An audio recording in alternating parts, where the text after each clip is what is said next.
ሰላም ጤና ይስጥልኝ ጋይስ ሰላም አለይኩም ወራህመቱላሂ ወበረካቱ። ሰላም እንዴት ናችሁልኝ? እኔ ጋር ሁሉም ሰላም ነው።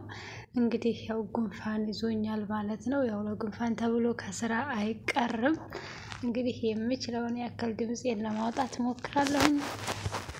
እንግዲህ ያው እንደተለመደው ድራማዎችን ይዘን መተናል ማለት ነው። የምር በጣም ከባድ ነበር ያሳለፍኩት ቀናቶች 2 ቀናቶች ምናምን። የዘንድሮ ጉንፋን ከባድ ነው ልበል ወይስ ምንድነው? አላውቅም ብቻ ለኸይር ያድርገው ማለት ነው። ሀባይብ እንግዲህ የኔ ቪዲዮ ለመስራት ትንሽ ድምፄን ይዞ የነበረ ነገር ግን እንደምንም ብዬ አውጥቼ ወደ እናንተ መጥቻለሁ ማለት ነው። እንግዲህ ስራ ነውና መቼስ ምን ይደረጋል ማለት ነው። ሀባይቦቼ ዛሬም እንደባለፈው እንግዲህ ከጽናት ጋር እንግዲህ የአንድ ልጅ ፍቅረኛ ሆነው የተወኑትን አብረው የሚሰሩ ነበሩ። ዛሬ ደግሞ ህይወት በሚል መጥተዋል ማለት ነው። በነገራችን ላይ እኔ አንድ የሚገርመኝ ነገርና እየገረመልኝ ያለ ነገር አለና አሁን በፊት የሆነ ሙሉ ፊልም ይሰራል ማንም ትኩረት የሚሰጠውም ያለ አይመስለኝም። አይደነው አላቅም ብቻ እኔ ስለማላይ እንደው አላቅም። አሁንም ቢሆን አላይም እንደአጋጣሚ ራሴ የሚሰሩትን ነገር ለመናገር ወይም ደግሞ አስተያየት ለመስጠት ካልሆነ በስተቀር ማለት ነው። ግን አሁን ላይ ለምሳሌ የሆነ በሁለትም ብቻም ሳይሆን በ3 በ4 መልኩ ነው የሚሰሩት። እንዴት ነው የሚችሉት ብዬም ጠይቃለሁኝ። እኔ ስራቸውን ልበል ብዬም እላለሁኝና ባሉበት ላይ ያስፈሳቸው ሆነው ሌላ አይዳ ይዘው ልክኛ ሌላ የተለያየ አይዳ እንደምን ፖስተው ወይም ደግሞ እንደምንሰራው ሌላ የተለያየ አይዳ ማነው ቪዲዮ እንደምንሰራ እንደዛ ነው እየሰሩ ያሉት። እና ለማለት ፈልጌ ነው የሆነ ቦታ አብረው ሰርተው የሆነ ቦታ ላይ የሆነ ርዕስ ላይ ደግሞ ሌላ አብረው የሚሰሩበት ቦታ አለና የሚገርም ነው። እኔ ግርም ይለኛል አንዳንድ ጊዜ ማለት ነው። ለማናቸውም እንግዲህ የምታውቋት ቤቲ በኖላዊ ወይም ደግሞ በጽናት ላይ ቀውጥ ያፈላችው የኔ ብቻ ነው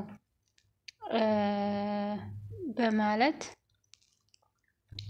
ትንሽ የተወሰነ ጊዜ አታራ ብዙ ጊዜ ከኪራ ጋር የተወነችው ቤቲ እና እንዲሁም ደግሞ በኖላዊ የምትሉት ላይ ያለች መሰለኝ አላቅም። ሌላም ላይ ልትኖር ትችላለች ብዬ አስባለሁኝ።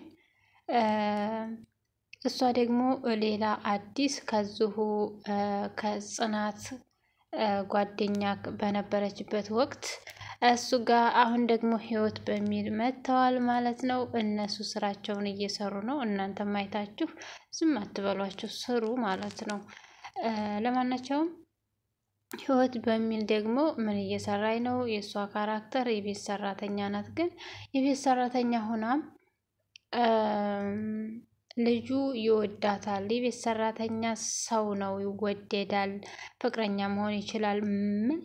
ምንም መሆን ይችላል በሚል ይዘውታል ብዬ አስባለሁ ዘንድሮና ወንዶቹ የቤት ሰራተኛ ማፍቀር ጀምረዋል ብዬ አስባለሁኝ። እንዴት ነው ነገሩ? ፊልሙም ላይ በጣም የቀወጠው አይዲያ ቢኖር ይሄ ነው ማለት ነው።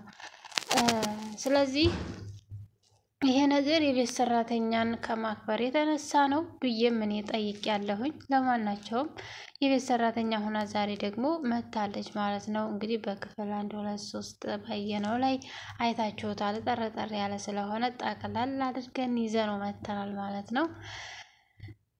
እንግዲህ ህይወት የምትባለው ቤቲ ወይም ደግሞ ሰላም የተለያየ የካራክተር ስም ያላት ማለት ነው። እሷም ደግሞ ቤቲ ኪራ ወይም ዳጊ ወይም ደግሞ ባቢ ማድሪ የሚባለው ልጅ ከ4 አመት በፊት ጥላው ሄዳ እንደገና ከዛ በኋላ ደግሞ እሱ ከሀገር ውጭ ስለነበረ በካራክተሩ ነው እያወራ ያለሁት ባይዘወይ ከሀገር ውጭ ስለነበረ እንግዲህ እሷ ደግሞ የሆነ ጊዜ ላይ ትመጣና እናቱ ቤት ሰራተኛ ሆኖ ያገኛታል። ሰራተኛ ሆና ሲያያት ድንገት መቼ ነው የምትመጣው? መቼ ነው ልጄ የት ደረስክ? እያለች እናት ስትደውል በሰዓት ደርሳለሁ። ከዛ ከደረሰ በኋላ ምግብ ወይም ደግሞ ውሃ መቅረቡ አይቀርምና ውሃ ወይም ምግብ ስታቀርብ ህይወቴ የምትለው የድሮ ፍቅረኛ ትሆናለች። እሷን ሲያይ እጅጉን ደነገጠ። እንግዲህ አንድ እናቱና አንድ እህቱ ናቸው ያሉት። ከዛም እሱም ህይወቴ ብሎ ተጣርቶ ያው ከየት መጣች እያለ በግራሞት ተወጥሮ ነበረ። እንግዲህ እናትና እህቱም ደግሞ የት ነው የምታውቃት? እቺ እኮ ሰራተኛ ናት ምናምን እያሉ እያጥላሉ። መቼም እንግዲህ ታውቃላችሁ ሰራተኛ ያው ብዙ ሰው አይወድም። ብዙ ሰው ቦታችንን እንድናውቅ ይነግሩናል። ነገር ግን የሰው ልጅ ቦታው አንድ ብቻ ነው። የትም ቦታው የሚያለያየው የስራው ጉዳይ እንጂ የሰዎች አይደለም። እና እሷም ወዳ ፈቅዳ ነው እየሰራች ያለችው። እሱንም ደግሞ ይሄ ነግረዋለች። ከዛም በኋላ እንደዛ ባሉበት ሰዓት ቤተሰቦቹ ማለትም እናትና እህቱ ከዛም በኋላ ለምንድነው እንደዚህ የምትሏት? ለምንድነው የምታጥላሏት? የሆነ በቃ ለምንድነው ክፉ ፊት የምታሳዩት? ብሎም ሲናገር ለምንድነው አንተ እንዴት ንግስት ታረጋታለህ? እሷ ብቻ እናትና ልጅ በቅናት አብደዋል። የሆነ ጊዜ ላይ እንግዲህ ስለሷ ማውራት ሲፈልግ እንዲያወራትም አትፈልግም። ምክንያቱም ጥላው ሆዳ ስለነበረ ጥላው ሆዳስ ባል አግብታ ነበር። ግን እሱም ደግሞ ስትሸሸው ጊዜ አንድ ቀን ክላሷ ገብታ ባቢን ምን ላደርገው ነው ብላ ስታለቅስ መግባት ይቻላል ብሏት ነበረ። አይና ቶሎ ግባ ብላ ስትገባ እሱ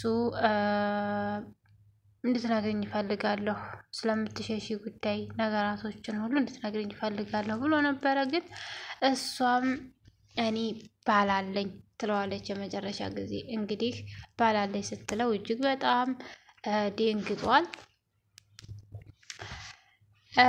ከዛ በፊት ግን ያው ከጓደኛው ጋር እጅግ እንደሚወዳት የት እንደደረሱ በምን ምክንያት እንደተገናኙ ሲያወራው ነበር። ነገር ግን እሱም አልሆን ብሎ ባል እንዳላት ነገረችው ማለት ነው።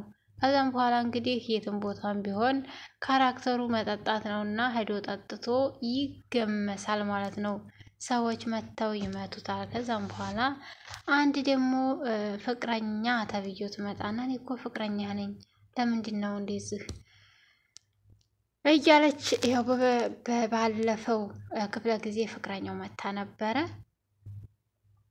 ነገር ግን እሱ ተኝቶ ተገምቶ ስለተኛ እሷም ደግሞ ምግቡን ታቀርባለች። ማለትም ሰራተኛ ስለሆነች ያው ግዴታዋ ስለነበረ ማለት ነው። ከዛም በኋላ እሷም ደግሞ አንቆሻሻት ውጭ ትልና ታስወጣትና ለምንድነው እንደዚህ የምታያት? ለምንድነው ከሰው የምታሳንሻት? ለምንድነው ከራስሽ የምታሳንሻት? እሷም እኮ እንዳንቺ ሰው ናት ብሎም ተናገራት ፍቅረኛ ተብዬቱን። ከዛም በኋላ ደግሞ ፍቅረኛይቱ ያው አበደ ጨርቄ ብላ ከዛም በኋላም ደግሞ እንደዚህ እያሉ ከልጅየው ጋር ስምምነት ስለጠፋ ልጅቷን ታባርራታለች። ልጅቷ ደግሞ ከሆነ ሰዓት በኋላ እንድትመልሳት ትነግራትና ወደ ቤት ትመለሳለች። ከተመለሰችም በኋላ ነገር ግን ከዛ በፊት እሷ የቤተሰባችን አካል ናት እንጂ ሰራተኛ አይደለችም። ሲጀመርም በጣም ጎበዝ ስለሆነች ቢሮ ታግዘኛለች፣ ሌላ ሰራተኛ እንቀጥራለን ብሏት ነበር ለእናቱ። ስለዚህ እሱም ደግሞ በቃሉ መሰረት አንቺ ቤት ስለሆንሽ የቤቱን ስራ ሁሉ መስራት አለብሽ ማለት አይደለም፣ ሲጀመር ያልኩትን ነገር አሰብሽበት ወይ ብሎ ማር ቤት ሄዶ ይጠይቃታል። ያልኩህን ነገር አልሰማኸኝም መሰለኝ። እኔ ስራዬን ወድጄ ነው የምሰራው። ስለዚህ ብትተውኝ የተሻለ ነው። ከዚህ በላይም ቤተሰቦችን በእኔ ምክንያት እንድትናገራቸው አልፈልግም ትልና እሷም ደግሞ ፊቷን ታዞርበታለች። ሲጀመር ምግብ ይዤ ስመጣ ክላስ ፍቅረኛ እንዳለህም አልነገርከኝ፣ እንዲሁም ደግሞ እኔ ነኝ ጥፋተኝት እሷ አይደለችም ብላ ሲጀመር እሷንም ይቅርታ ጠይቅልኝ ብላ ትነግረዋለች። እሷም ደግሞ እንግዲህ ያው እንደ ድሮ አይደለችም እና ያው እንግዲህ ገጸ ባህሪ ተቀይሮ ስለሚመጣ በእኔ ምክንያት ከዚህ በላይ በእኔ ምክንያት ቤተሰቦችን ክፉ አትናገር ብላ በድጋሚ ታስጠነቅቀዋለች። እሱም ደግሞ ባክሽን አዳምጪኝ ብሎ ቢነግራትም ልሰማው አልቻለችም። ፍቅረኛም እንዳለህም እኮ አልነገርከኝም ሲጀመር ምን መሰለሽ እሱ እኮ ካንቺ ተስፋ ስቆርጥ ነው ይልና ለመናገር ሞክሮ ነበር ልትሰማውም አልቻለችም። አይ ሰራተኛ እንግዲህ በክብር ሻይ አፍልታ አምጥታላት ነበረ። ሻውንም ደግሞ ደፍታ ከዛ ለዋ ላይ ረጨችበት ማለት ነው። እሷም ደግሞ በቤተሰብ መካከል አትግቢ ትልና ሴትየዋም ታስጠናቅቃታለች። እኔ አልገባሁም እሱ ስሜታዊ ስለሚሆን ነው ድሮም እንደዚህ እንደነበረ ታውቂያለች እና ትነግራታለች። እንግዲህ ጩጫዋም ደግሞ ያው እንግዲህ ውሻ በሌሊት የሚጮኸው እንጀራውን ለማደንደን ስለሆነ እሷም ደግሞ እንግዲህ ሰራተኛቱን ለመሳደብ እናቷን ለማገዝ ትነሳለች። ያንቺን ይቅርታ ቀቀለሽ ቢዩ እያለች ትናገራለች። እሷም ደግሞ ይቅርታ የጠየቀችው ለወንድሟ ስትል እንጂ ለሷ በሻው ለመቃጠል አልነበረም። አይ መከራ አንዳንድ ጊዜ ከውብ ፊቶች ይልቅ ውብ ልቦች ይሻላሉ የሚለውን ነገር አይቶ እሱም ደግሞ ሰራተኛቱን ነው የሚወደው። ግን ደግሞ እጅግ በጣም ውብ ፊት ያላት ፍቅረኛ አለችው። እሷ ግን ከምንም አድርጎ አይቆጥራትም። እሷም ደግሞ እንግዲህ ከእናትና ከእህቱ ጋራ ህይወትን ጠምዳ ይዛለች ማለት ነው።